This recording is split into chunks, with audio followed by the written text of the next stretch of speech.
maybe that's when I was starting to believe that esports could be a real thing. Maybe it could be a career. Because I think back when I was, when we were at the start of uni, when Starcraft 2 was coming out, like I remember thinking, like having conversations with people and being like, man, what's your dream job? And I was like, oh, working in esports, dude. Like for sure. That would be amazing. But I was like, it's not going to happen. And it's especially not going to happen in Australia. Like that will never be a full-time thing.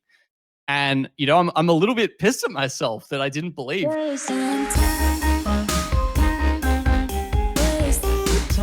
All right, so this is going to be in retrospect with Genome, who is obviously an esports caster here in ANZ. I would say probably the most successful Apex Legends caster from Apac South, but he's also the owner of Longshot, which is the official broadcast partner for ALGS Apac South. And in addition to that, you might know him from a couple of the various other titles that he casts, some mobile games, some TFTs in there as well, and even previously some experience with Overwatch as well back in the day. So we're here to sort of learn a bit about you and go diving back through the history of you, Genome, as to who you are and where you've come from and where you're at now and what's going to happen in the future for you maybe as well later on down the track. So I want to start from the beginning. I want to get an idea of where this all actually started for you, like your journey into esports and your journey into gaming. And you told me maybe it was originating around the time of Warcraft 3. So can you tell me a little bit about how you started to maybe get involved with gaming and maybe not even necessarily esports at that point? Was it just gaming at that time?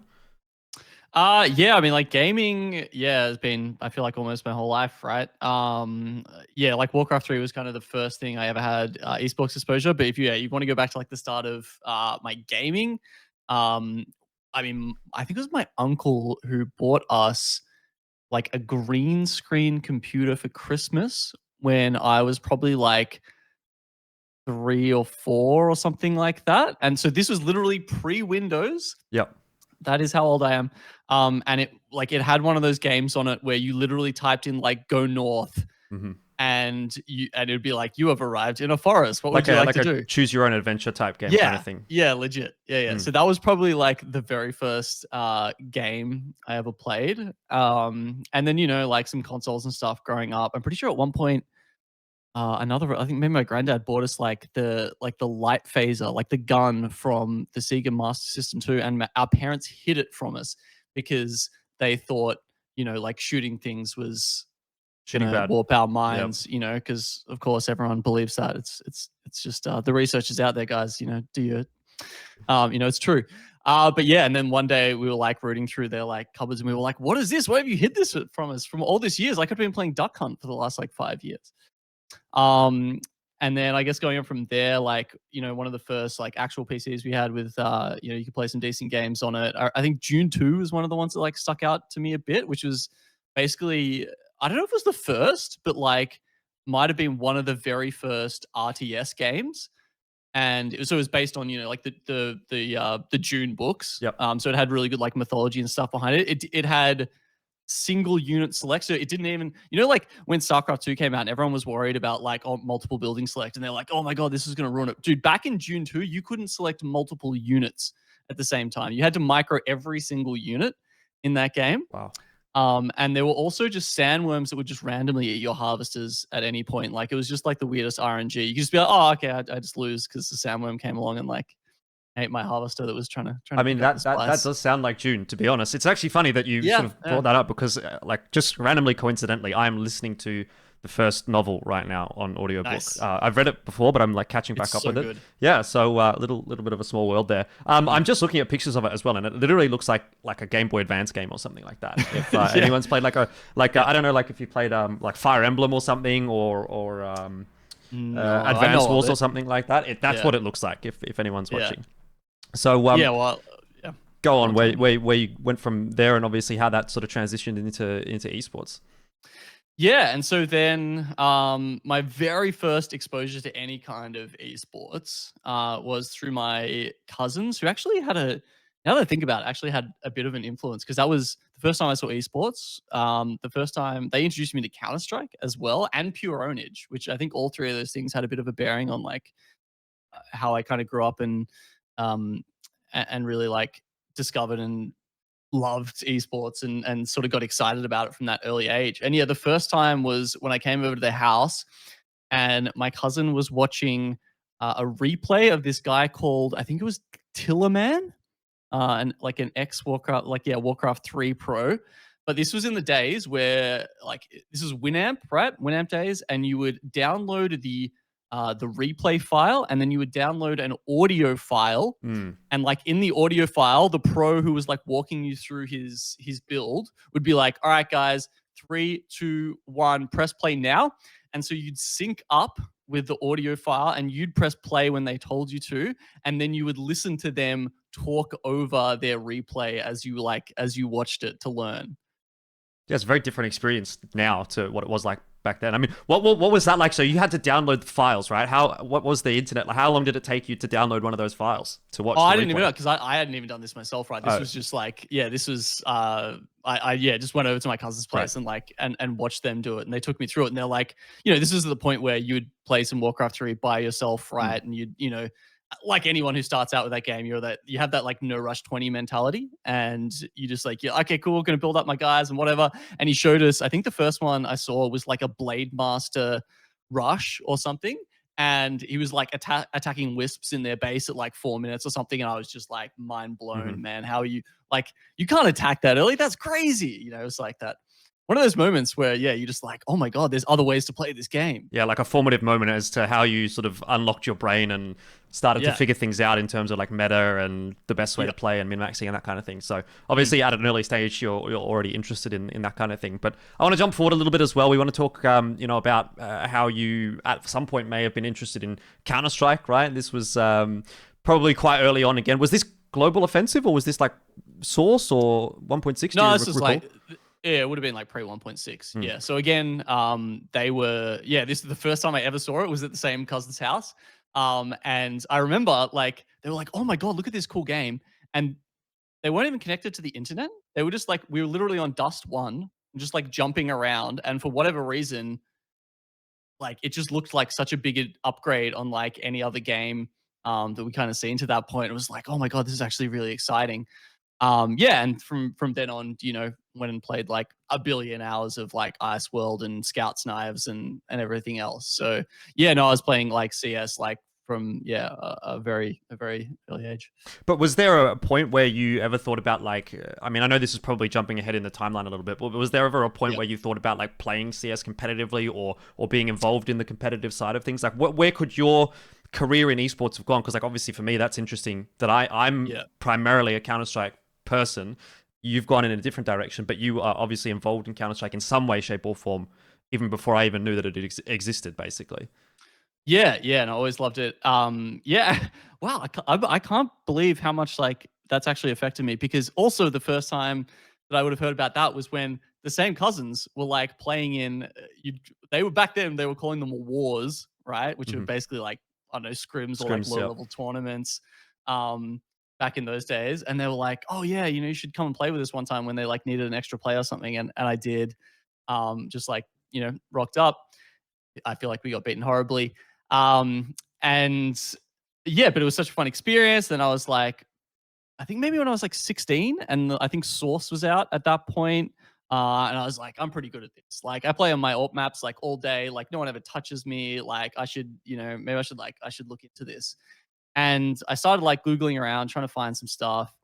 And there was some forum, and I can't remember what the name of it was, but there was like, it was where a lot of like the discussion and I think a lot of like the competitive scene, especially in like Australia, was around at that point.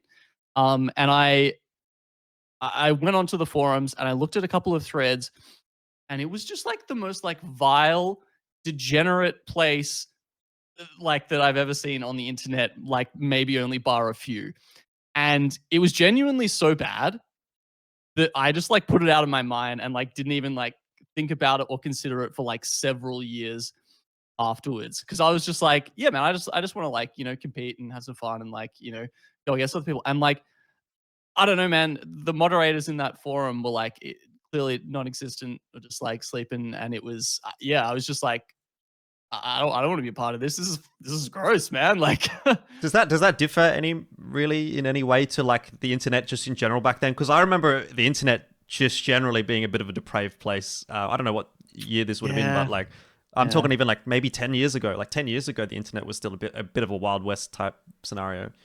Yeah, well, that was when I was 16, so was that like 17 years ago or something, That'll do I it. guess? Yeah, like 2006, something, 2005, something like that. Mm. Um, no, I think it's actually better now, like in most places, right? Like if I think about where I spend my time online now in esports spaces, it's like on Twitch, it's on Reddit, on Twitter, and in game. Mhm. And I think all of those have at least some level of like moderation and like, that keeps like a lot of like the really like disgusting stuff out, even if, Elon is trying to like destroy Twitter as rapidly as he can. But yeah, I don't know, man. That place was, Mm. I wish I could remember the name because it was like, yeah, it Well, I was mean, foul. in any case, that was not a direction that you took in your career, so we don't have to spend too much time on it. But just an interesting sort of little thought experiment to think about, like where you could have maybe been if you had have gone down the Counter-Strike route as opposed to maybe Yeah, down yeah, the RTS route, because that seems to be where a little bit more of your interests ended up lying. You told me you were sort of into Command and Conquer, Red Alert 3, obviously yep. Starcraft Brood War, and Starcraft 2 a little bit later on there as well. So talk to me about GamePlays. Was it GamePlays or was it GameReplays, this website that you GameReplays.org, worked yeah. for, or not worked, I suppose, at the time, but wrote for back then? I assume you didn't get paid for this kind of shit, but No. you can correct me if I'm wrong. No. It was getting paid. We got shiny badges. It was back in, I don't know what those kind of forum. I feel like there was a name for those, like the back end of those forums that they used. Um, where yeah, you'd get little badges and stuff that they'd add to you, right? And that was Yeah. enough to kind of keep you happy when you like rose up through the ranks. And there was this very like hierarchical system they had on GameReplays, but essentially it was a game a website that, because this was pre-streaming, and it was a website that you they collate all the replays, so you could upload your own replays onto it, and that was essentially the best way to learn. So this was, yeah, me again being like, oh, I kind of like this game. I want to get into it. How do I get better at it? You search. The first thing that kind of came up was GameReplays. And you're like, all right, cool. You're going to join this community and see what it's about. And then, yeah, eventually kind of got involved enough to be like, hey, let's, try writing some articles. And especially when the transition from Command and Conquer 3 to Red Alert 3 happened, because there was, lots of like leaks, and you were talking about like all the new information that had come out, and all the strategies that drop in an RTS when a new game comes out. There's a lot of like discovery happening at that time, I suppose.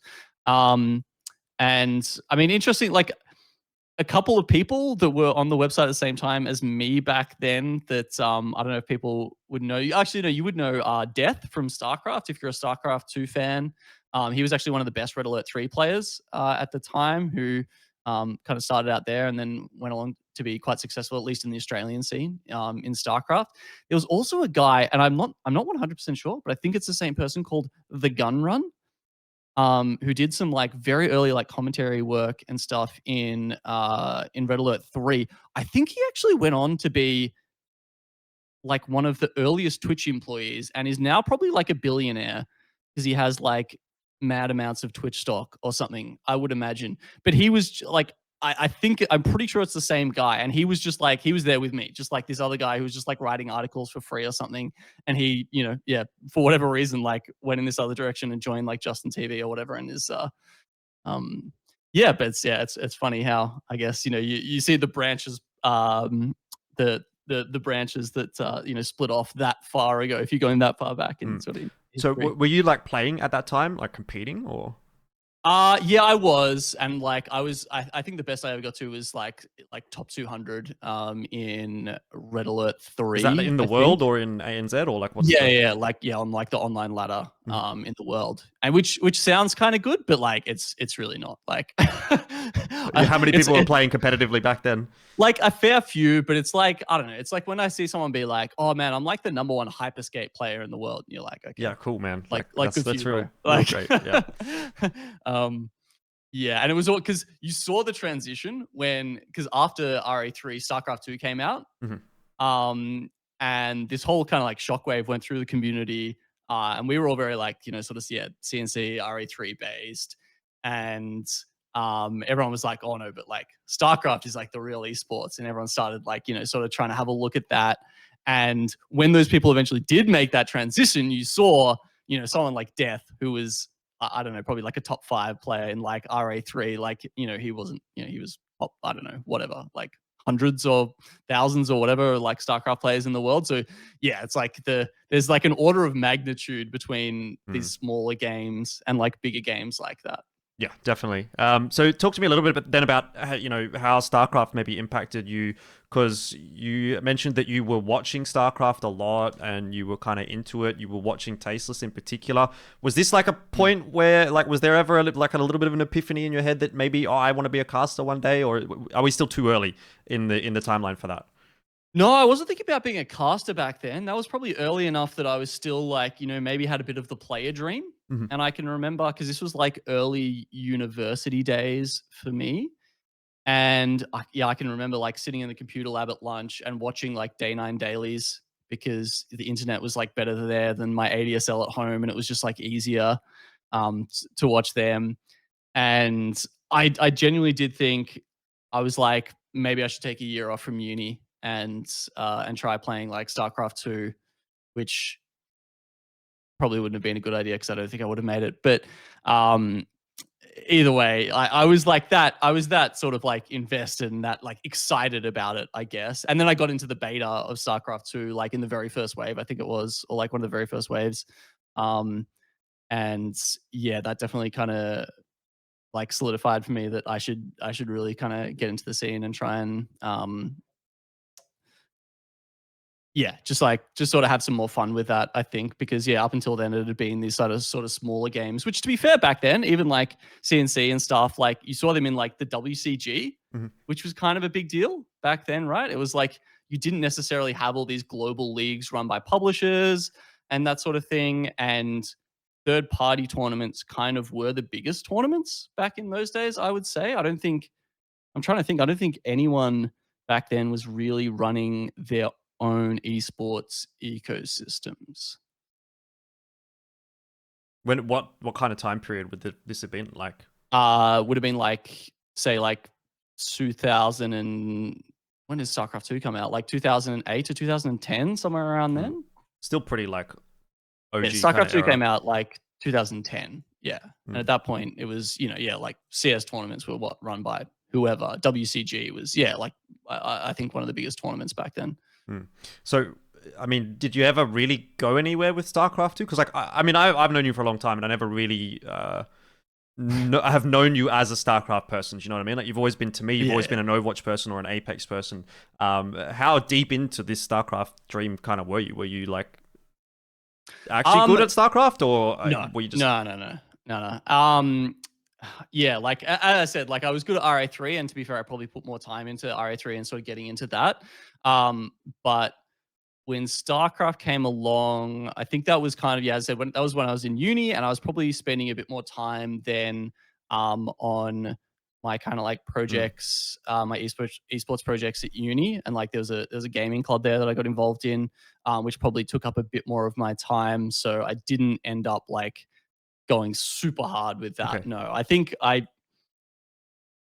look, like a third place at Respawn LAN or something is probably the best I got. Unlike RA3 actually, which was the very first time I got into I came first with in a Respawn LAN at that. It was a 2v2 tournament, and I literally turned up, didn't know anyone, met this guy next to me. He was like massive stoner.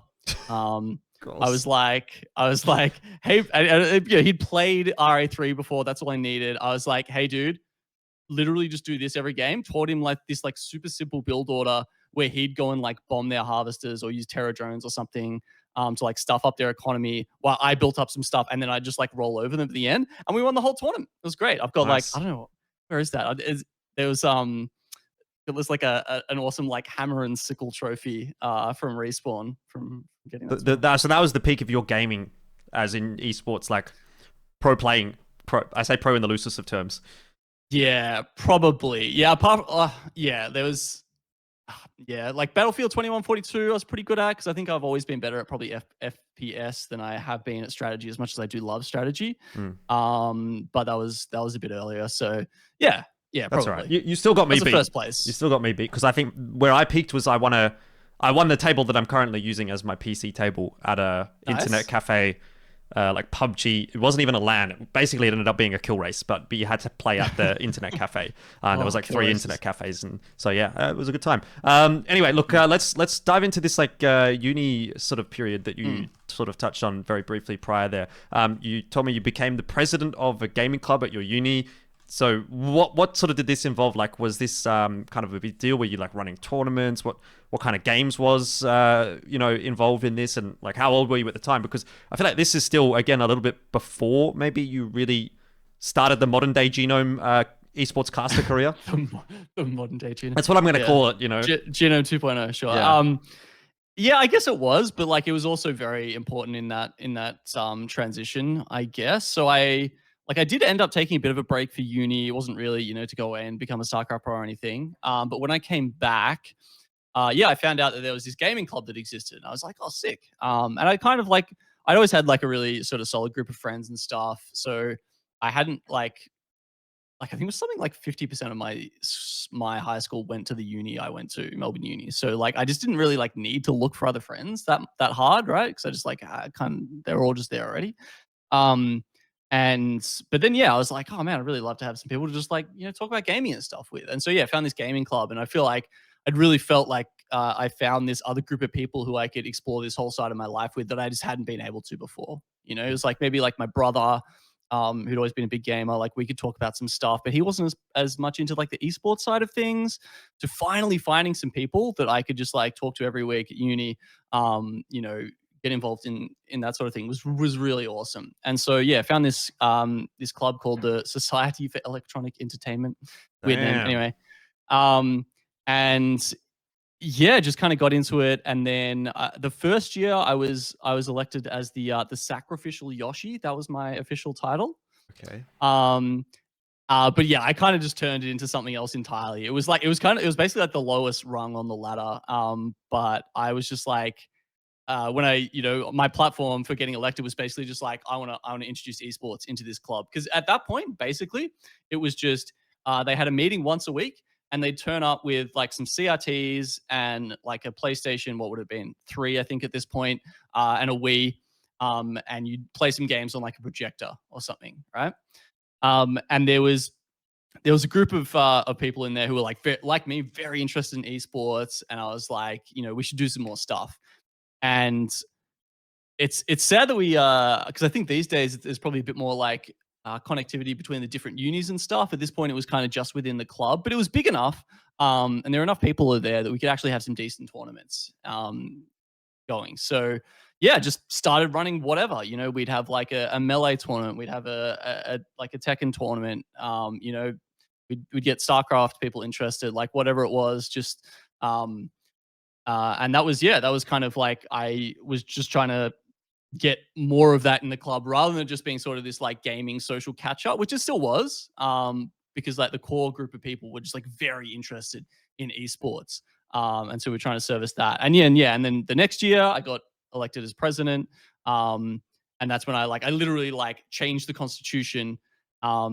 And I was like, this is gonna be my legacy. I'm gonna leave this club as like more of like an esports club than it was. So I literally like introduced like a tournament officer position, and like put this stuff in our constitution of the club that like it had to be like sort of doing a certain level of esports tournaments and stuff every year to sort of to keep it going and keep it interested. So that was honestly like very formative. Made some friendships there that are still going. If Danog and Oranga, who are both working in the space now. Danog, has recently done like the TI cast. Ranga's works with Aris and Gigabyte and stuff now. So they're both still in the space. That's really cool. So we met them all for the first time, like back in those lecture theaters and stuff at uni, just gaming together. So it was honestly a very big part of that, and sort of like finding your tribe, I guess, kind of thing, right? And these days, everyone probably does that, on like Discord and maybe even just like in game and all that sort of thing. But that wasn't quite as easy back then. I guess we had like IRC chat channels that we used a lot.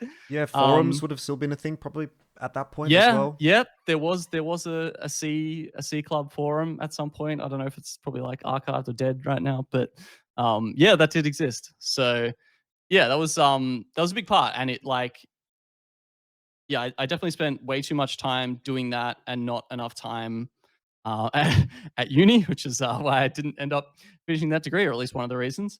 Um, but yeah, it was just like it was such an awesome, an awesome time. I mean, like we were. Oh, here's a fun story back in those days, which is where we like co-opted an entire room at uni and just like made it essentially like the Smash room, because like Mhm. out of the core of the people in that club, there were a lot of melee players, right? Um, and if you were like a postgrad student, you got like a desk in a room where there was like 8 desks, and we had so many postgrad IT students in the club. I think we had like it was like 3 or 5 of them or something, and they were all in the same room.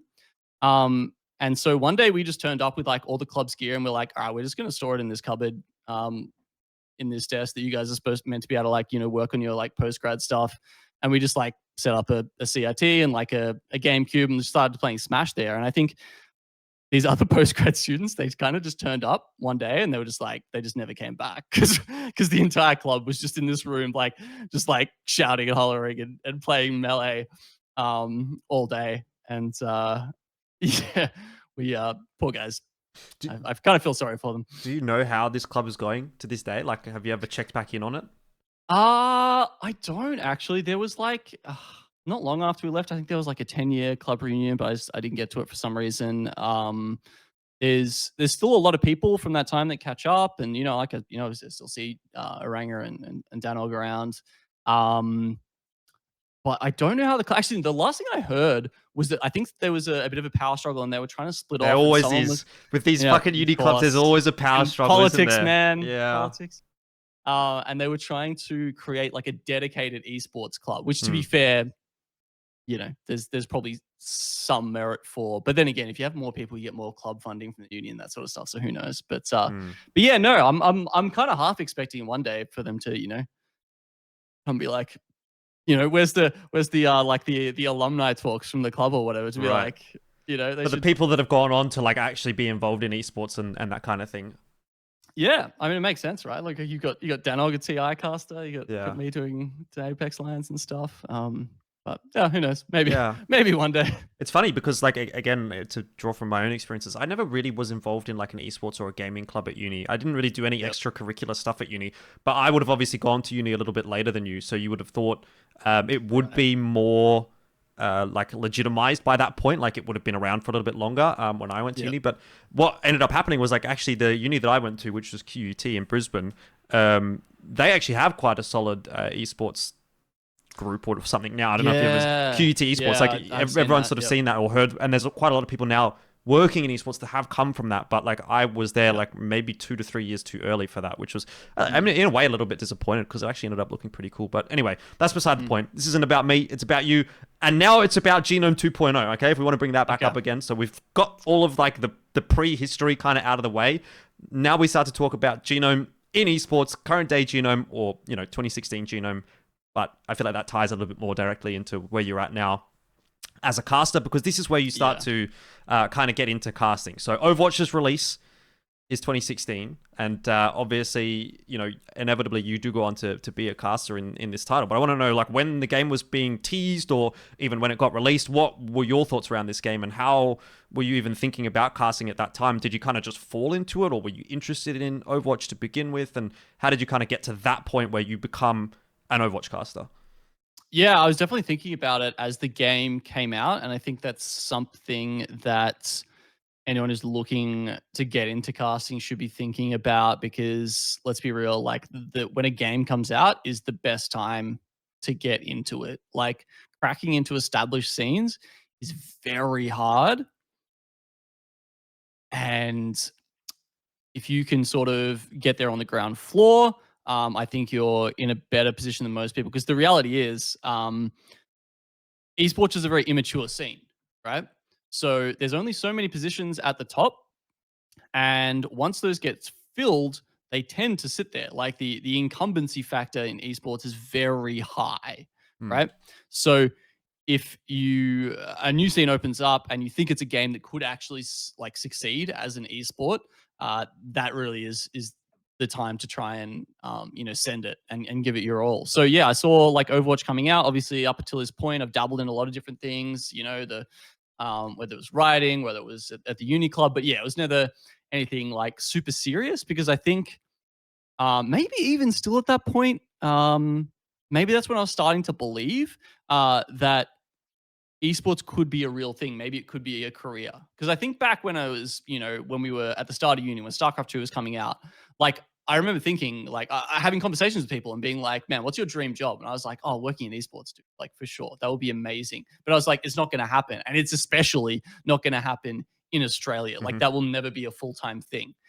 And, I'm a little bit pissed at myself that I didn't believe, right? Because as far as like the incumbency factor with getting in on a game on the ground floor, even getting into esports earlier and earlier on, pays a lot of dividends too, right? If you have a look at people who got in there early, whatever, Day 9 or Atlas, if we're going to give casting examples, Papa Smithy, whatever it is, right? People who got in really early, they had time to A, develop their skills, B, develop their like networks, but C, just get sort of known and recognized. And that, that's why those casters, from Australia are now like, global level talents, or one of the reasons at least. So yeah, I'm kind of sad I didn't believe in that earlier, but I think when Overwatch came out, I was starting to believe, and I was like, damn, I really want to get into this title.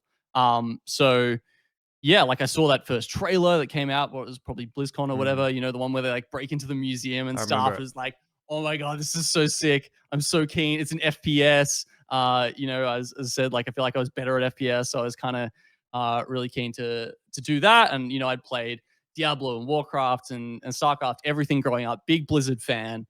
And I was just like, yeah, this is it. This is gonna be sick. So yeah, I like kind of threw a lot into that. I was trying to play. So I started off, trying to, kind of get a competitive team together, and we weren't very good. We were called I think it was like the Pastafarians or something. Our logo was like the flying spaghetti monster. Nice. And we were terrible. In fact, we were so bad. We had this was back in the days we had Reinhardt as a it was always like pretty much always Reinhardt as your main tank. Yeah. And I kept giving shit to our main tank. I was like, dude, how did you fail to do this? And I only found out later, like maybe like a month or two in or something, that he was playing on controller. What? On PC. He was playing on PC, yes. I assume. Yeah. Yes. This isn't Apex, guys. This isn't Apex where like controller's the cheat code, right? Yeah. He's playing Reinhardt, and because I'd noticed these things, like he wouldn't be able to like turn around. Like someone would pop up from behind. I'd be like, bro, why aren't you shielding us from that? Like, why aren't you doing that? And then found out that he was on controller. Just like the slow he turn. Couldn't pivot quickly. He could do like a 180 flick and turn around. Anyway, so we were terrible. I feel like actually one of the big moments I realized I was just like I wasn't good enough was when we scrimmed against. Okay, this was pre-Untitled Spreadsheet. I want to say it was like, is it Tempo Storm? Anyway, like Yuki was on the team, right? Okay. Obviously, one of the best Australian Overwatch players that ever was. That was one of the first international prospects we ever had. And I can just remember this feeling of playing Hollywood, and we were on attack. And we were walking up to, just the first part out of spawn towards the security room. And we just see Yuki playing pharmacy, and he just like pops up over the security room. And like, I've just never felt like more scared in a game in my life, with like the rockets just like drilling you. And I'd never played anyone that good before, basically. And like, just the sense of like soul crushing, like there is no chance you will ever beat this man. Like he is just that much better than you. Like that was very clear in that moment. Yeah. So I think that was a good kind of a pivotal turning point to me. Be like, all right, what other options have we got here? What else can we do? Because I still I love the game. I still wanted to be involved in the community, and I think that's kind of when I started thinking about casting. Yeah, I mean, just for context, for people who don't know who Yuki is as well, he not only was he one of the top Overwatch players on release, he also came from TF2, where he was an Australian representative in Team Fortress 2 as well, and played international lands and stuff like that. So obviously, he's starting from like a base level that's already probably a lot higher than most of the people jumping into Overwatch who maybe are starting their first competitive title or like really trying to play their first competitive FPS or something like that. So yeah, he had a bit of an advantage over most people, but he's retired now. So yeah, and of course someone who's, you know, yeah, like he's played Soldier in TF2, which of course like directly translates to like your Pharah play, and it was just I mean, to be honest, I actually think at that point he'd pretty much played every role except for medic in TF2, if I remember rightly. But anyway, that's by the by. So there was no like casting experience for you prior to Overwatch? I don't think so. Like there was maybe one game at Starcraft that during when I was at the games club, you know, I think I was usually probably in like the top 4 of our Starcraft tournaments or whatever, but I think, you know, one of them I crashed out or whatever, and then I was like, well, may as well, you know, cast the final, and we were just there live with like, you know, the club because everyone was getting around it at a LAN cafe. And I sat there and like cast it with another guy, sort of just, you know, not to anyone, like literally just in the LAN cafe. So apart from that, yeah, I think that was my very first actual casts coming up from, I think it was like the Div 2 GameStar League was probably one of the first ones I cast in Overwatch. Yeah, I mean, I'm just taking a look. I took a look quickly at your Wikipedia, and obviously not everything is going to be there. Like, especially some of these like smaller tournaments early on don't often get recorded in the early lifespan of esports title. But you know, you would have done a bunch of these like little, small, sort of minor shows. I mean, a couple of like online cups and that kind of thing with ESL I can see there. But the first one that I think you know, maybe started to legitimize things a little bit for you and for a lot of the talent at the time in Australia was the Oceanic Summer Series. So I want to go through this one a little bit, you know, point for point, because it seemed like at the time this was like a pretty serious undertaking, right? There was a lot kind of put into this, and it felt like this was kind of the place to be for Overwatch in ANZ, maybe. And obviously for you as an individual getting this gig and securing this, it looks like things are kind of going pretty well as a caster at the time. And actually, just to rattle off a few names that were involved in this, because obviously people aren't going to really understand what I'm talking about unless they maybe get that legitimacy maybe from some of the other names there as well.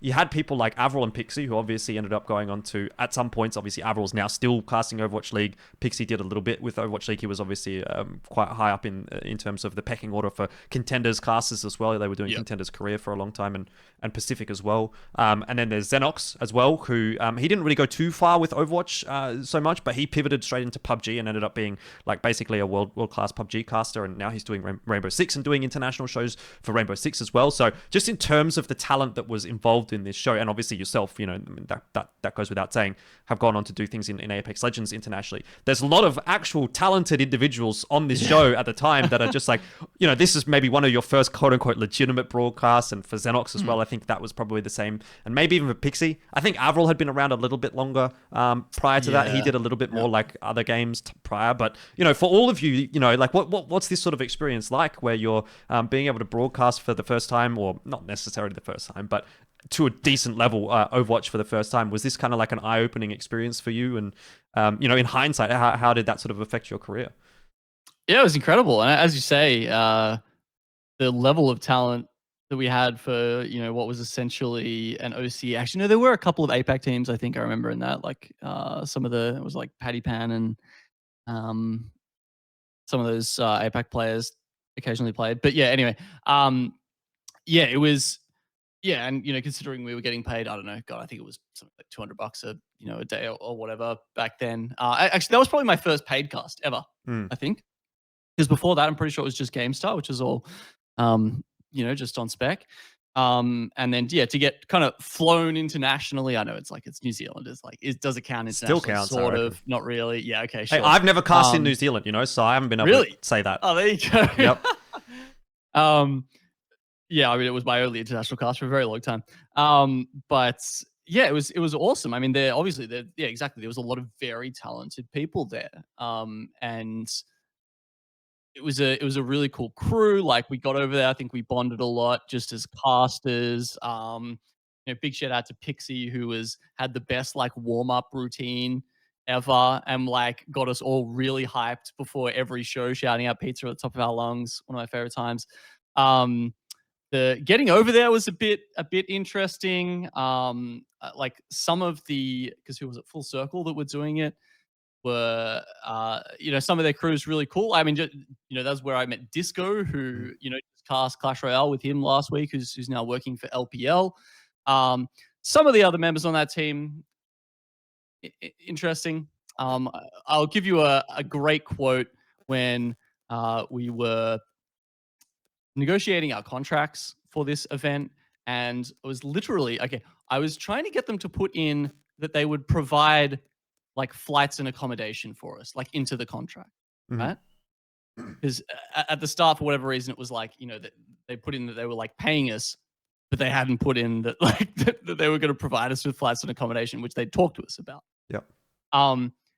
And so we set up this call with them, and we were kind of, going through point by point, and I think I was kind of taking the lead on it, because this may have been at the point where I was like, had maybe just started law school or something. So I was like, all right, I'm the big shot. I've got probably the best idea about like what's going on here, about any of the casters there.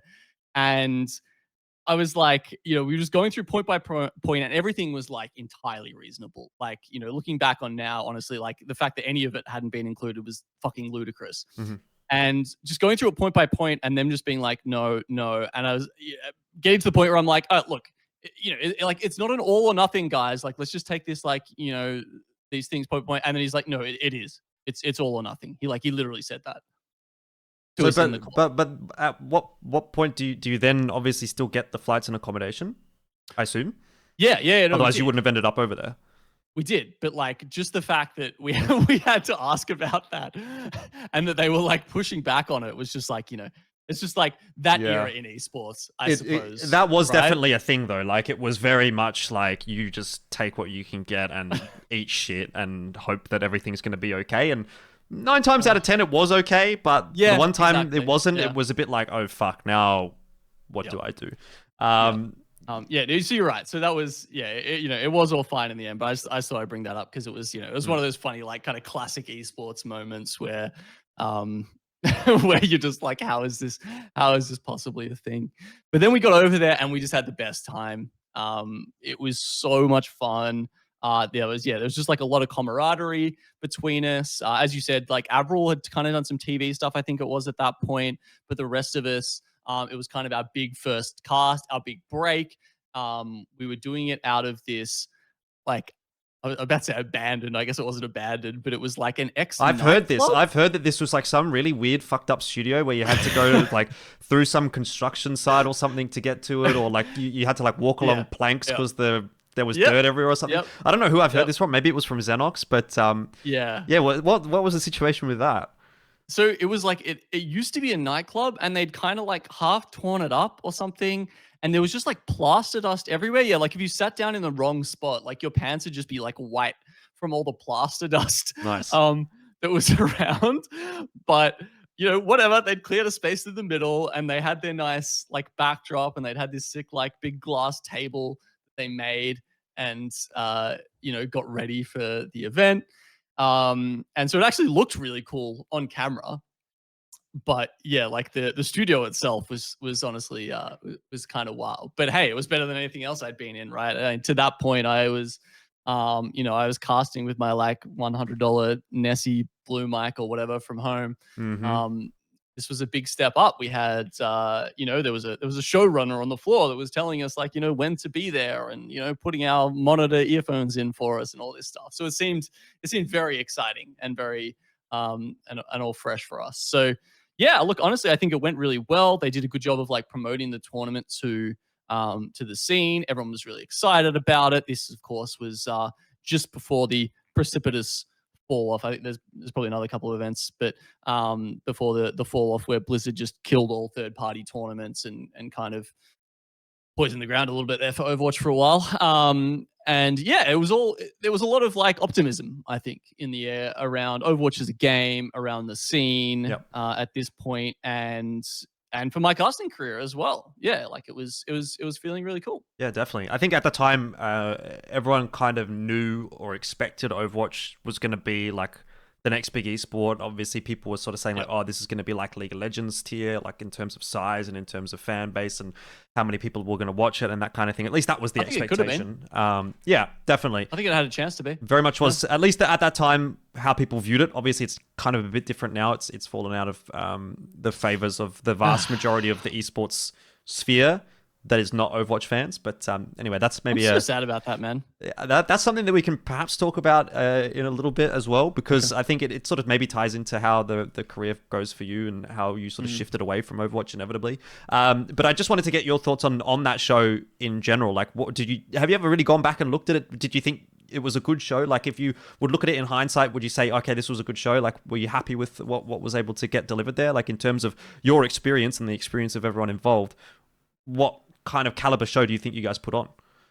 Oh, it was really good. Yeah. I mean, while some of the sort of behind the scenes decisions, as I said, were a bit whack, the guys who were running the show were very good, I think, at what they did. And I think it was genuinely a very good show that we put on, both in terms of casting. I think everyone was so excited and so just like motivated to kind of like prove that they were worthy of a big show like that, of an international cast of what at the time was the biggest tournament in the entire region. And yeah, I think everyone kind of gave it their all, and yeah, it genuinely was especially for 2016 or whatever it was awesome. Okay, well, let's move on in the timeline a little bit. I think into 2017, you've obviously done, again, you were, at this point, I think it's fair to say you're obviously involved in Overwatch casting and, you're getting fairly regular gigs. Some of them are good. Some of them are kind of like, whatever. Yeah. The ones you have to take to sort of stay involved. But, you do things like ANZ Champs, the Season 1 Finals with ESL, which I believe was your first, like, proper gig with ESL. You might have done a couple of, like, online cups and stuff like that, but it's a bit different when you go into the studio. You did, like, CGP, something to do with Cybergamer, of course, at the time, again, another big tournament operator.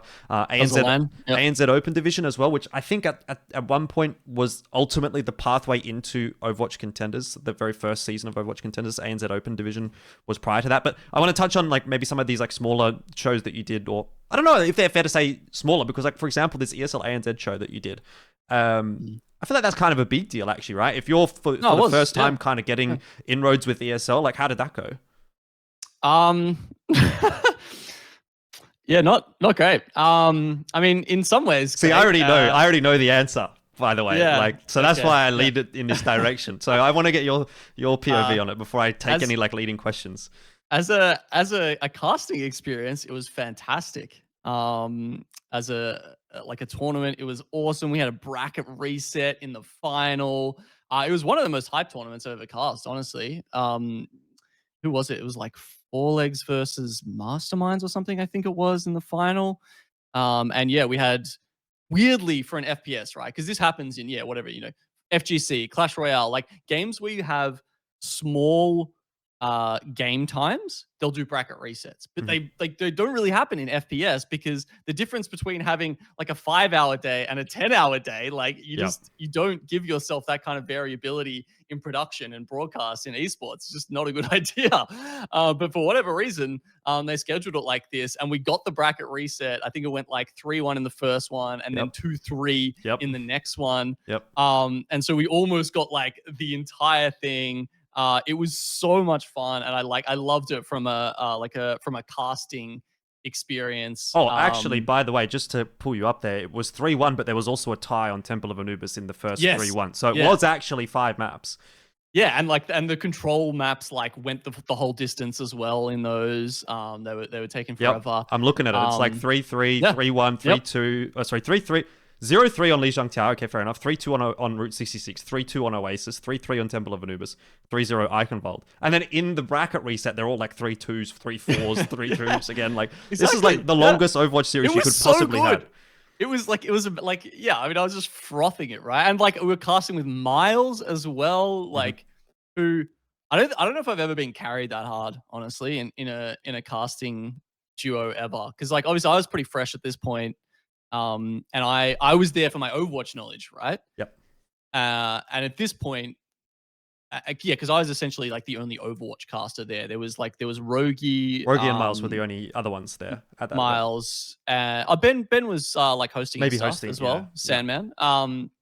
So he was there, but yeah, I was only the sort of like only Overwatch specialist. So Mhm. I was just there for the knowledge and the teams and all that kind of stuff, like as I usually am, I guess. But yeah, then casting with Miles, my God, that guy was so good, and he's so funny, and like it's just I just remember like being very much like in awe, like when casting with him and how just like seamless and easy he made it.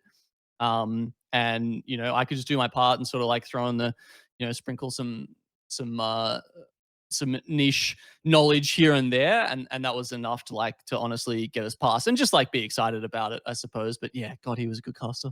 He's a good caster. Yeah, I mean, I think, just to touch on Miles, I think he's definitely someone who is like what I would consider a natural talent. Like sometimes you just meet someone and you're like, okay, they get it. Like they are a broadcaster or they are an entertainer, and that is who he is. Some other people you meet and you think, okay, they have to work on it. They have to like develop this persona or this personality. But when I met him, I was like, okay, this guy is this or was this from birth, basically. He's just that kind of person. So but where did things kind of like maybe not quite go to plan with this show? Oh boy. Okay, so I think it was a 3-day. Was it a 2-day event or 3-day event? I think it would have been probably a 2-day event because it was only 4 2-day teams. event. Yeah. All right. So first day happens, they're swapping us all around. Second day, we do our debrief afterwards. And we sat down. I think it was probably Ben who was maybe deciding these things, or maybe Damo or something as well, from ESL. And they're like, all right, Genome, your stuff. Like, we're putting you on for the whole day tomorrow. Like, as I said, I was the only kind of like Overwatch guy there, right? So they're like, we just want you on the whole time so that you can, make sure we're getting that sort of, we've got that side of the broadcast covered. And I was like, yeah, hell yeah, no worries. Of course, it ended up being a 9-hour day, and I was more than happy to be casting there the entire time. But because I was on the entire time, without breaks, without like any actual long breaks. I mean, I know how whatever. it was like back then. It was just like maybe you get a 5-minute break in between series or something like that. Yep. Exactly. I'm smashing the waters, I'm smashing the coffees to, keep hydrated, talking for 9 hours straight, obviously. And it gets to some point, I can't remember, halfway through the day, whatever, 5-6 hours into this broadcast, where you've had nothing more than say a 5-minute break the entire time. And I'm just like, I'm busting. I really need to go to the toilet, right? Because I've had like 3 coffees or something, what that does to you. And it was like the start of a map. And I come to, directors, the feedback button. I'm like, guys, I really need to go to the toilet. Can we just, after this game finishes, can we have a break or something so that I can do that? And then it was an incredibly long control map. As we've just said, every single map, like when the distance, right? I think it was probably Nepal. I think it might've been, really long control map happens. We get to the end of it. We're getting to the we come out of the game, we're on the death segment, and they wanted to keep the games rolling. Obviously, I can't remember whether this is like pre or post back at reset or whatever, but obviously, they're trying to get it going because obviously the day is turning out longer than anyone probably would have anticipated. Fair enough. And the director talks to me in my headphones while like Ben is talking at the same time. And it just gets completely washed out. So Ben's talking to me. The director says, "Do you still need a toilet break?" Was what they said. In the end, and I was off camera at this point, so I just like looked at the camera that they could see, but the crowd couldn't see, and was just like what, and like shook my head. And what I was saying was like, I can't hear you. And they took that as, oh no, I don't need a toilet break, right? So I mean, I'd asked for it like half an hour ago. Do you think like that's gone away in the last half an hour? Like, probably not. Probably not. But and then they just jumped straight into the second match, like into the next match, and I was just like, fuck. Like, I've been at this point, like I was busting it at like the start of the previous map, right? We've just gone another like half an hour or so, and now I have to cast the next match. And I was like genuinely in pain for like that entire map. And I can if you go back and and listen to the cast, man, I'm just like on autopilot. I'm like the entire time, like I can barely even think because like I'm seriously just so like, oh my god, I'm busting. And so like, yeah, like if you compare my casting for that map to all the others, man, it's just like it's terrible. I'm literally just like parroting whatever like Miles says, I think. So anyway, eventually that map ends. I like write on this piece of paper to like Sandman, to Ben. I'm like, please just wrap up this like the analysis segment in like 1 second. Like I'm about to die. And like, he does it like super quick. And I like literally just like sprint to the toilet immediately. And then I come back and in one of the less great moments of my esports career, had a bit of go at I think it was what's his name, Mixstar. Mike Star. Yeah, Mike Star. Mike Avidas. Yeah. Who was Mike like, Star. whatever the stage manager or whatever he was doing that day. He was just the guy that was there. He's done everything. He does everything at ESL. For those who don't know him, he's like a broadcast tech now at ESL Australia, or engineer or something, whatever the fuck the terminology is that they use. But he basically handles all that stuff now. Yeah. Anyway, nice guy. Absolutely didn't deserve it. And I kind of just like cut sick at him. I was just like, how the fuck you guys done this? Like, because essentially like to like show you like what was going on in my head. I basically just had half an hour in the second map, right? Where I was just sitting there thinking like, oh, why have they done this? Why have they done this? I'm dying. And like, it was just all I could think about. So I was just kind of like beating myself up in my head for like half an hour about just like how painful this was and everything. Yeah. And so then I kind of like, after I came back from the toilet break, I kind of just like let that frustration out in not the healthiest way. So yeah, anyway, ESL, weren't my biggest fans after that, despite honestly having a pretty sick cast and doing a really good job as far as like, the talent side went. And yeah, like you can see how the confusion arose, I guess, in like that exchange with, production and stuff. So it was a little bit unfortunate. And as I said, like, yeah, you probably could have, I could have foregoed, like, dodged that by, not being an asshole when I came back, I guess. And, they probably could have dodged that by being like, hey, he really just being like, he's not going to have like not needed to go to the toilet after this break. But anyway, whatever. Luckily we've kind of sorted things out since then and, working with ESL again and whatever. But yeah, that was potentially a bit of a blow for my career. I mean, I guess at the time, like ESL was and still is obviously kind of the premier tournament operator in ANZ. So blowing up your chances of working with ESL is probably not a good thing for your career as a caster in Australia. Did you ever sort of like, I don't know if the way that I don't know how to necessarily phrase this, but like, did this change the way that you interact with people? Did you like take some learnings from that? Like, I think this to me seems like one of those situations where like, if you were more experienced as a broadcaster in like a studio environment, like, did you not have a talkback box, for example? Like, could you not just talk to the director maybe and just say like, do you know what I mean? Like, was there no talkback button? No, there was. I said so. That's why I commed that at the start of the first map. I talked back to the director and was like, "Hey, like, yeah, but why? Like, but why would you not do it again? Is also my question at that point. Like, when they say, "Oh no," or did you just not realize that they? Well, so, I guess it breaks down very quickly, right, on a broadcast, because they talk to you, you say, and then they go, okay, he's good, and then you're into game. There's nothing you can do about it. Exactly. Yeah. Right. Yeah. Basically, that happens. Yeah. So like, I was like, huh, what? And then like, yeah, before you know it, you're casting the next map. Ben was like, all right, cool, we're going on to the next game, and I was like, you said what? Yeah. So no, didn't have a chance to do that. Okay. Yeah, awesome. Great times. Anyway, look, I think it's again one of those situations where like, fun tournament though. People probably don't. It doesn't sound like that bad of a thing or like that big of a deal, but like when you're doing a broadcast, like things move like really quickly, and if there's like a little bit of a miscommunication or a breakdown in communication, that's where things can kind of snowball out of control, and that's why the more experienced broadcasters are the ones that like just can kind of roll with the punches and continue to sort of make the show happen when things kind of go to shit. So yeah, I guess like the other thing was like, obviously this was a very understaffed event, right? Like, as you know, like ANZ Champs was often running on a shoestring budget. Like I'm pretty sure I paid for my own accommodation for that event, and Probably. That was the way things used to go. And possibly flights as well. It's like, okay, this is your first chance. Like you sort of not buy your way in necessarily, but pay your dues.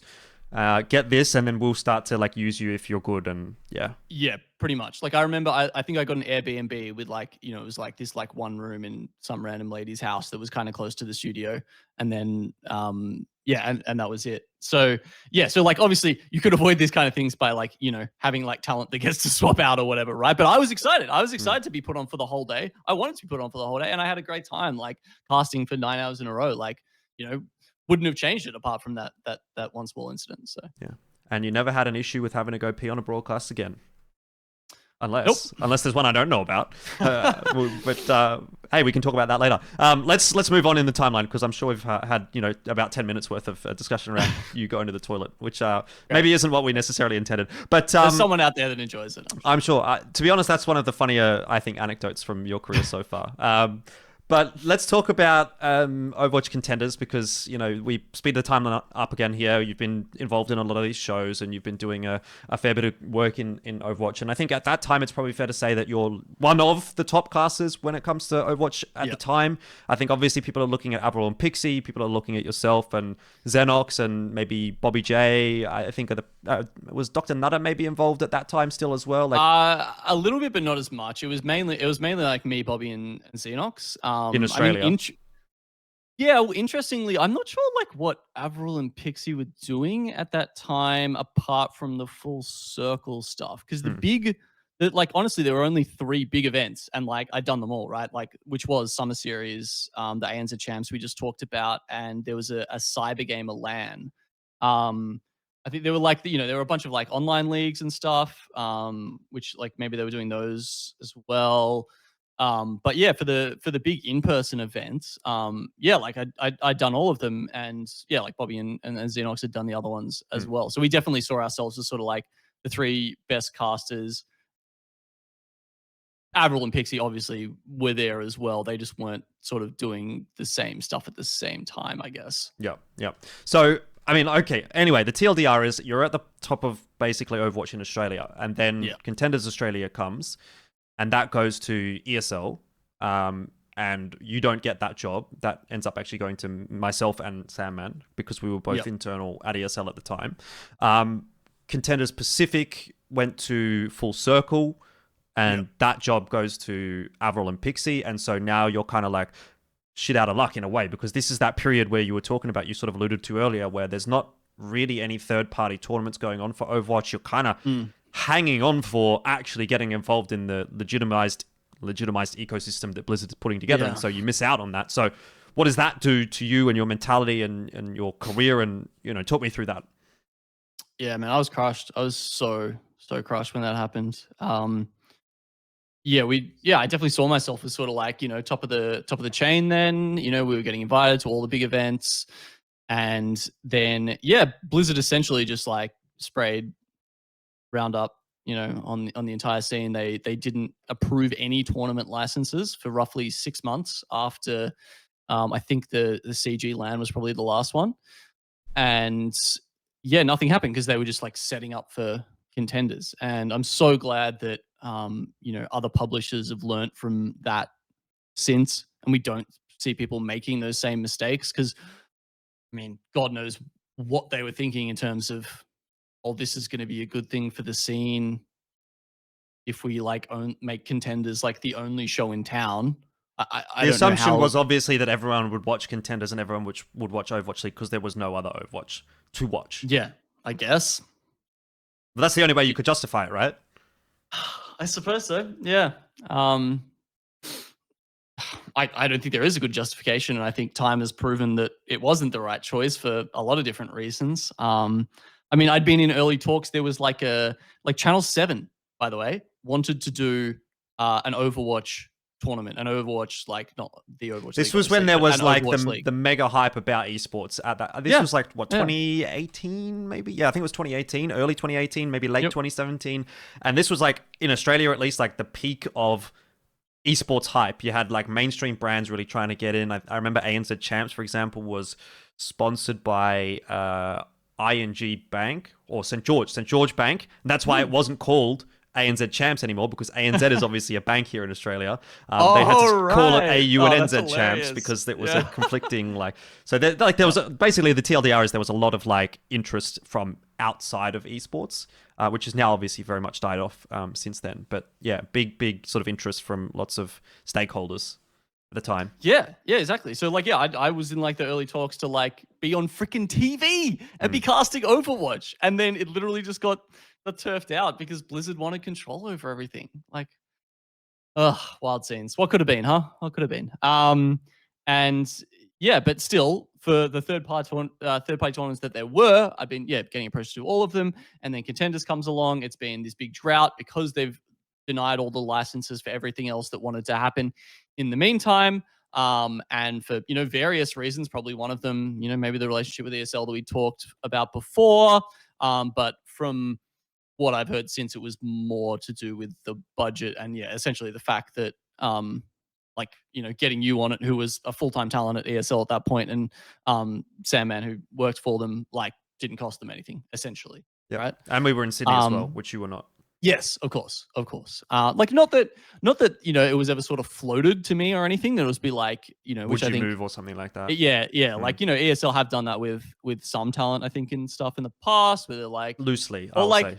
From my experience, it's like it's a bit like there's an opportunity for you here if you are able to be in Sydney, but it's not like we will assist you to move and do this and that because we want you on the show. I'm not saying that much. I'm not saying that much, but yeah, like I don't think we even ever sort of really had the chat about like, oh yeah, but what about if you're in Sydney or something? And then as happens a lot of the time in esports, especially back then when I probably didn't know as many people as I do now, and like you just don't hear about things, right? Like there's no interview processes in esports. Like there's no like things you either kind of just like get it or you don't, right? And like sometimes you see an announcement pop up on Twitter and they're like, this is your like caster roster or whatever, and like you're just like, oh, where am I didn't even know this was a thing. Cool. Yeah. And I can remember being on like, I think I was like on the tram into the city when I found out, and I can remember like calling my girlfriend at the time, and I was just devastated, man. And I think in my slightly more emotionally repressed 20s, like I think that was seriously, like that was like it was like the only time like she'd heard me cry in like 7 years of being together or something. Like that's how much like that had hurt me. That's how much like that particular decision affected me, because I had felt like I was in a great position to do it. I felt like I'd proved myself as one of the best casters in the region. I felt like I'd sort of like done all the right things in terms of, being involved in the community, working on my casting skills, and building a rapport with, the sort of interested parties. And then Contenders comes along. It's like, finally, this is the big thing. It's publisher backed. It's this massive milestone in Overwatch's history and the competitive side of the game. And like I just get shafted. And it's like, what could I have done? Like, what else could I have done to put myself in a better position? The answer is not really much, I mean, I again, like this is one of those situations where you don't even know what happens behind closed doors necessarily. Like you don't even know where you and I'm also not saying this because I know, I also don't know, but you don't know whether or not you were like even part of the conversation, or was it just like, okay, we're going to give this to ESL and that it's up to them. And did anyone even say, oh, what about Genome and Zenox and Bobby J? Well, like, did anyone even think about that? Maybe they didn't. Maybe they did. And they said, who cares? Maybe they just didn't even, maybe they didn't realize, or maybe they didn't care, or maybe they did think about it and thought, it's not really worth it. We can do it cheaper or whatever. These are all the kinds of things that I think go through your head a little bit as a caster when something like that happens. And, I kind of, like, obviously, I'm on the other side of this, and I recall at the time a little bit of like a backlash. I think, I feel like in hindsight, the backlash wasn't as bad as maybe I think it's made out to be, or maybe I just didn't realize at the time how much this impacted the Overwatch community. But I've spoken to a lot of people from Overwatch since then, and everyone was like, yeah, people didn't like you guys. Like, basically, they didn't like Ben and I, purely because because essentially we go in with completely fresh. We just pick up Overwatch Contenders, like, yep, see you later. And to be fair to us at the time, we were like vastly more experienced than you guys as broadcasters. but certainly not as Overwatch talent. So there was a little bit of column A, bit of column B. But I wanted to sort of know what was your sort of immediate actions, not necessarily directly after that, but like what did you decide to do at the time? Because I remember there was a lot of fallout on Twitter and in these private discords and stuff like that. Were you involved in any of that? Because I don't actually remember any of that from you specifically. I recall some of that from other people and from Overwatch community members as well. But I don't know if you at that time kind of kept your mouth shut in terms of your feelings. And I can imagine, from your perspective, how this all sort of felt. But like, I didn't ever feel like it got through to me from you. Yeah, good question. I feel like I'd actually have to go back and look at my tweets or something because I don't remember doing anything like that. Did I make some tweets about it? Maybe, but honestly, I don't think it was. I definitely didn't go on the warpath or start making some campaign to try and turn things around because what would that have done, honestly? So what did you do? What did you end up doing? Like what was the thought process in your head? Did you want to keep doing Overwatch? And did you think there's still a chance that I can get involved in Overwatch Contenders next season or later on down the track, or wash your hands of Overwatch? What's the go-to at the time? Well, I guess the next step was because I think I had talked to maybe either Ben or even Nick Vanzetti at that point about what was going on. And I think they sort of talked about the finals for Contenders, and they were like, okay, it's just Elfish and Sandman for during the season, but then we'll have more people on, at the finals. And little did I know that was that was going to be out of my hands as well, basically, where they'd sort of, I don't know, there was some deal with Full Circle or something behind the scenes, I think, where they'd sort of got Contenders and they'd got AVRL and Pixie involved sort of as part of that. So I think it was I was just stuffed from day one, basically. Well, I say that, I guess Zenox, I think, did get a slot in there eventually. So he did one, I think, when I went overseas to cast. Yeah, I think he replaced you essentially. Yeah. But no, at that point I was still trying to be involved. I was absolutely devastated, but I didn't really have anything else to hang my hat on at that point, I guess. I was very focused on Overwatch. I wasn't trying to be the play-by-play caster like Xenox or something where you're trying to kind of keep involved in a lot of titles.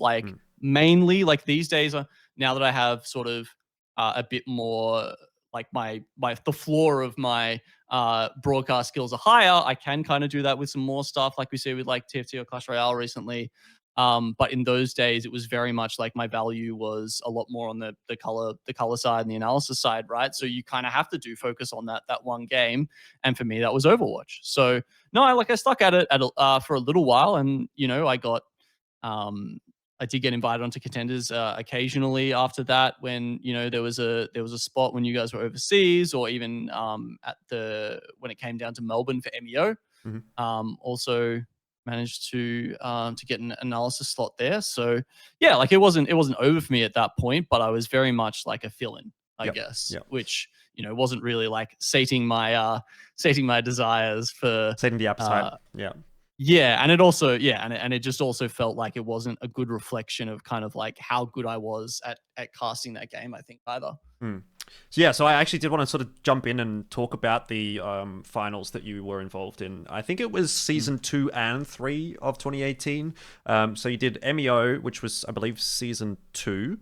And then there was a continued involvement in the season 3 finals as well in some capacity, which I think would have been a studio final at ESL in some way, shape, or form, if I'm remembering correctly. But anyway, let's touch on the MEO final first, because I think that at that time obviously is a really big step up for you and for, to be fair, the vast majority of casters in ANZ.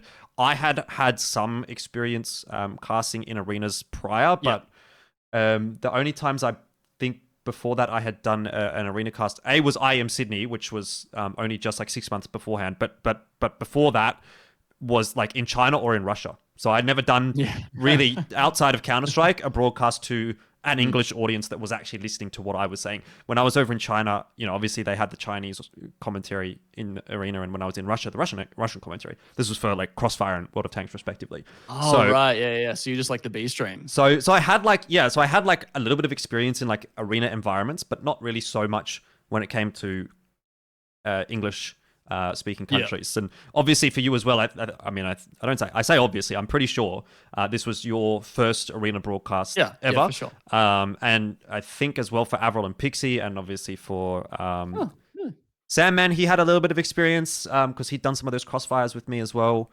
And who else was involved at that point? I think that maybe was the group. Or maybe it was just AVRL. I think it might have been just you and AVRL. I don't know. Anyway, it doesn't really matter. But basically, we're all kind of fresh. Was there. Yeah, we're all kind of fresh when it comes to the arena experience. And I kind of want to get your thoughts on just going from, essentially being shafted and not being involved and, maybe feeling like you're on the outer to then it's like, oh, hey, by the way, do you want to do this in the arena? And like now you're basically center stage on the premium product.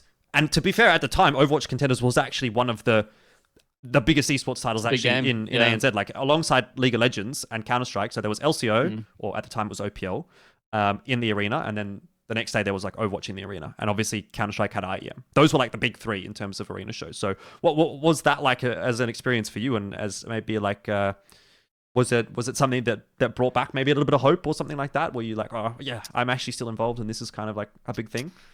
A little bit. I don't know. Like I feel like I pushed a bit to get that. I don't think it wasn't offered on a platter to me or anything. And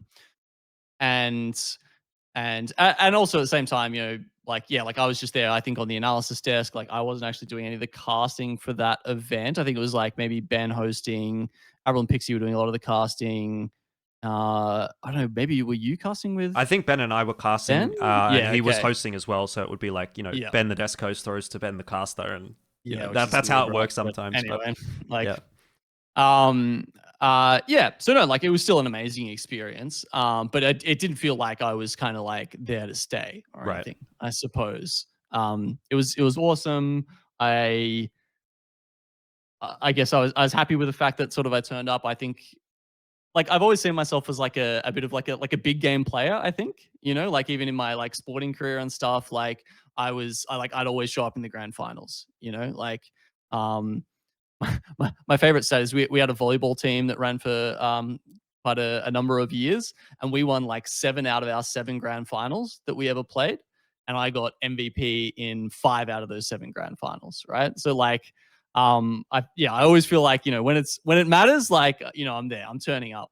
And I was really happy with my work on that. It was, as you said, first arena. I didn't actually realize that all of you guys like had not had that much arena experience by that point, because it definitely felt like you guys were a lot more experienced than me, and you guys were certainly getting a lot more like kind of regular work and stuff at that point than I was. Obviously, you were doing every bloody week with being full-time for ESL, and the other guys just doing consistently getting contenders work and that sort of thing. So I was still pretty happy with showing up in front of thousands and thousands of people in the crowd. That was such an awesome experience. Even just sort of being around in this big like live event experience, being in the green room with everyone is definitely different to even having done a couple of contenders casts up until that point and just being in the studio at Auburn or whatever, where like there's couple of people running around, but it's it felt so much bigger and so much more exciting. And maybe there was a tiny bit of me that was like hoping that that was something a little bit more, but I think I kind of recognized that with all of the other people in the space there, that was probably not to be too punny, but like a bit of a long shot for me to to get more involved at that point. It kind of felt like I was always kind of like second string in Overwatch and just like there to, replace whoever else had come in, which, again, like I didn't feel like really reflected my skills, but, just being a realist, that's kind of what it was. Sometimes it do be like that with esports, I can say in my career, there's been plenty of times where I felt like maybe I was a better fit for the job than some people who were hired, and they got hired instead of me. And I mean, I can quite readily accept the fact that I've been on the other side of that coin as well, and sometimes people have missed out, and I've taken their job, and maybe I thought they were better than me, but it is what it is. For sure. Sometimes you just got to take what comes. And yeah, anyway, look, let's sort of start winding down the Overwatch discussion, because I think at this point, this is where things, maybe you just start to take a bit of a backseat when it comes to Overwatch. Like there was still a couple of finals broadcasts, a couple of things going on for you in terms of Overwatch. But as you said, maybe you got to that point where you're like, maybe it's just not going to happen here. So did the drive like leave you with regard to Overwatch or with regard to esports, or was it just a victim of circumstances, or like were you busy with other things? Like at what point did you eventually step away from Overwatch, and whether that was because you wanted to or because you didn't have any gigs, or how did that all sort of play out? And ultimately you, as we know, have moved away from Overwatch. So how did that come to pass? Yeah. I definitely was still playing it and still involved and still watching for quite some time. Especially when like Overwatch League started up. I can remember doing some like podcasts with a guy where they were like, whatever, getting experts from around the world that, made me I feel watched nice. one of those actually when I was researching for this. Oh, really? Yeah, I found it. I can't remember who it was with, but was it Overtime? Kick Tripod. Yeah, Kick Tripod. That was it. Yeah. Guy. Yeah. Wow. Okay. Yeah, that was. It's still up there. Fun. Still around. If you want to find it. You've probably rewatched it more than I have then. Yeah, and then I think at some point, I was just like, well, it's not happening often enough. I don't know. I guess there was a lot of like sort of background life stuff happening throughout this period as well. Like that might have been sort of like winding down where I had like gone back to uni for the law degree or whatever, which again didn't finish. And then sort of trying to work out, I don't know what I was doing with my life, because there was a lot of that going on in my 20s, to be honest. And there weren't a lot of rosy answers kind of coming out. And so there was definitely a part of me that still was hoping that not Overwatch, but like esports was going to be the answer to that. And that's when I think I started looking around for other games and other opportunities.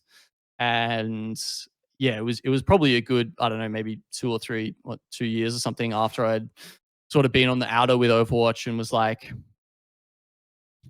yeah, had to like eat the what's the phrase? Like had to eat the metaphorical shit, kick the bucket, like basically make the call is I think what you're looking for, right? Yeah. Yeah, exactly. Just accept that it wasn't going to happen and try and move on. And like honestly, it's still like it's as I said, like that call to my girlfriend at the time, like it was genuinely like big trauma for me. And I haven't played Overwatch for like I don't know 3-4 years, something like that now. And it's still a game that I think is one of the best games of all time. Like I think at its core, it's just a phenomenal game. Like it's so smooth, it's so beautiful, it's so like it just plays so well, and I understood it so well.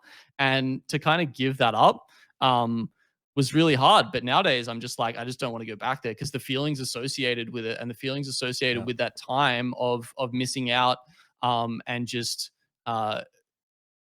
thinking I'd done everything right and it still didn't work out for me. Like that was just so soul crushing that I don't want to like sort of revisit that. Yeah.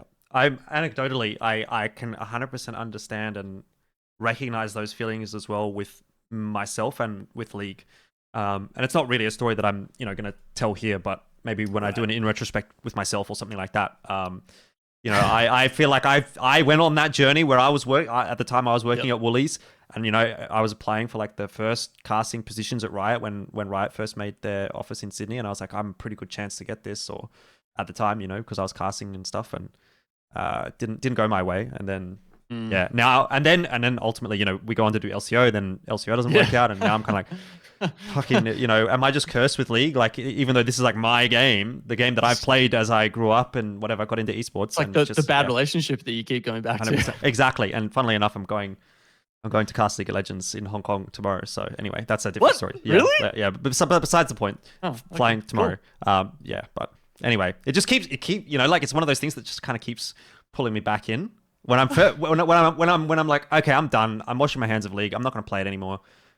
It's just like, hey, you want to cast some League? And this actually ties into my next question, which is if Overwatch ever came knocking, like let's say I don't know if it would be like Contenders or if it was like Overwatch League or what the level of the tournament would have to be for you. What caliber kind of show it would have to be. I don't know. What if there was like what do they have, like World Cup stops? What if there was like a World Cup stop in Melbourne at DreamHack Melbourne, like next year, let's say? Just theoretically, like this is completely like not likely to happen at all. But just in a world where this may be a thing, what would it take to get you back, or would you ever go back to Overwatch? I mean, they wouldn't want me for sure. But if they did, I'm almost certain of that. But if they did, like honestly, probably. But like only because It's the same bait I fell into. Like I've got time on my hands probably to fit that in, I'd say. Like I don't get, like I'm very fortunate in how I'm doing in my casting career and just in my esports career in general right now. But also my calendar isn't like super full, right? Like I'm not casting 4 days a week like you, which I think is, I don't know, maybe it's just something we can talk about later, which is like not great for sort of my like my mechanics in casting. But yeah, like I probably would just because like, I don't know, why not basically. Hell yeah. Yeah, yeah, no, I'd do it. I think it's like, and yeah, who knows what will change with Overwatch 2 now, like good, I guess. But yeah, would I do it? Yes. Would I probably be like crying in the car on the way there? Also yes. Crying in the club in the lead up? Yeah, all right, fair enough. Hey, I mean, who knows? I never thought I would cast League of Legends again after I started moving into Counter-Strike, and yeah, then I did a year of LCO. And then I never thought I'd cast again after doing a year of LCO, and here we are. So you never know.